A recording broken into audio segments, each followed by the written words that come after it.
প্রতি বছরে নাই এবারও জাহাঙ্গীরনগর বিশ্ববিদ্যালয়ে প্রজাপতি মেলা অনুষ্ঠিত হচ্ছে।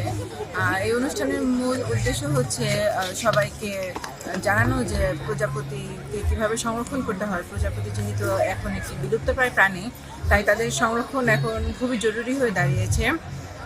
প্রজাপতির সিজন এখন হচ্ছে নতুন অনেক ফুল ফুটে, তো তারা মধু আহরণ করতে আসবে। তো আমাদের সোচ্চার থাকতে হবে যে তাদের যেন আমরা কোনোভাবেই আঘাত না হানি, কারণ তাদের সংরক্ষণ করে এখন সময় দাবি। আর অনুষ্ঠান উপলক্ষে হচ্ছে অনেক ছোট ছোট বাচ্চারা এসেছে, অনেক জায়গা থেকে, বাংলাদেশের বিভিন্ন প্রান্ত থেকে মানুষ এসেছে অনুষ্ঠানটা দেখার জন্য। তো হচ্ছে সব মিলিয়ে খুব ভালো লাগছে।